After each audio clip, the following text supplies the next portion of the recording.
Welcome friends, আজকে আমরা এই ভিডিওতে 1 মিনিট দেখে নেব ইলেকশন ডিউটি ট্রেনিং এর চিঠি আপনার কাছে আসার পর যখন আপনি জানতে পারবেন যে কোন লোকসভা কেন্দ্রে আপনাকে ভোটের ডিউটি করতে হচ্ছে, তখনই আপনি বুঝে যাবেন যে আপনি পোস্টাল ব্যালটের মাধ্যমে ভোট দেবেন না আপনি ইডিসির মাধ্যমে ভোট দেবেন নাকি আপনি নিজের বুথে নিজে ফিজিক্যালি উপস্থিত থেকে ভোট দেবেন।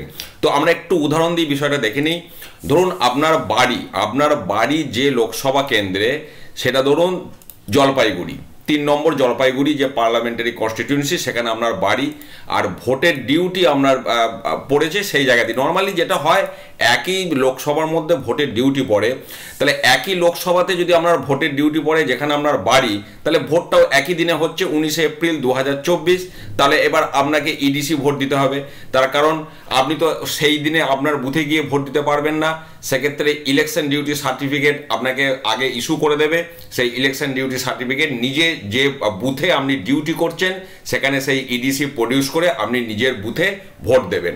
এবারে ধরুন আপনার বাড়ি জলপাইগুড়িতে, 3 নম্বর জলপাইগুড়ি যে লোকসভা কেন্দ্র সেখানে, কিন্তু আপনার ডিউটিটা পড়েছে ধরুন 2 নম্বর আলিপুরদুয়ারে। এখন দেখুন, জলপাইগুড়ি আর আলিপুরদুয়ারের ভোটের কিন্তু তারিখটা একই, কিন্তু আপনার লোকসভা কেন্দ্রটা পাল্টে যাচ্ছে। তাহলে একই দিনে যেহেতু ভোট, যেখানে আপনার বাড়ি এবং যেখানে আপনি ভোট করতে গেছেন, একই দিনে যেহেতু দুটি ভোট হচ্ছে, তাহলে আপনি আলিপুরদুয়ারে ভোটের ডিউটি করছেন কিন্তু জলপাইগুড়ি লোকসভা কেন্দ্রে সেই দিনই গিয়ে আপনি ভোট দিতে পারবেন না। তখন আপনাকে পোস্টাল ব্যালট ইস্যু করা হবে, আপনি বাই পোস্টে আপনার ভোট দেবেন। এবারে ধরুন আমি একটু 3 নম্বর যে উদাহরণটা দিই। ধরুন আপনার বাড়ি হচ্ছে জঙ্গিপুরে আর আপনার ভোটের ধরুন ডিউটি এসছে বসিরহাট ফর এক্সাম্পল। তাহলে জঙ্গিপুরের ভোট হচ্ছে 7ই মে 2024, বসিরহাটের ভোট হচ্ছে 1 জুন 2024। তাহলে আপনার যেখানে বাড়ি সেখানে ভোট 7ই মে, আর আপনি যেখানে ডিউটি করতে যাচ্ছেন সেখানে ভোট 1 জুন। তাহলে 7ই মে যেদিন আপনার ভোট, সেদিন আপনি বাড়িতেই থাকছেন, তাহলে আপনি নিজের বুথে ফিজিক্যালি উপস্থিত থেকে ভোট দেবেন। এই হচ্ছে সামগ্রিক বিষয়টা। অর্থাৎ 3টে পরিস্থিতির সৃষ্টি হতে পারে। এবার যেমন যেমন পরিস্থিতি হবে, যে কারণে ফার্স্ট ট্রেনিংয়ের দিন যে দুটো ফর্ম আপনাদেরকে দেবে, ফর্ম 12 এবং ফর্ম 12A, দুটোই আপনাকে ফিল আপ করে জমা দিতে হবে।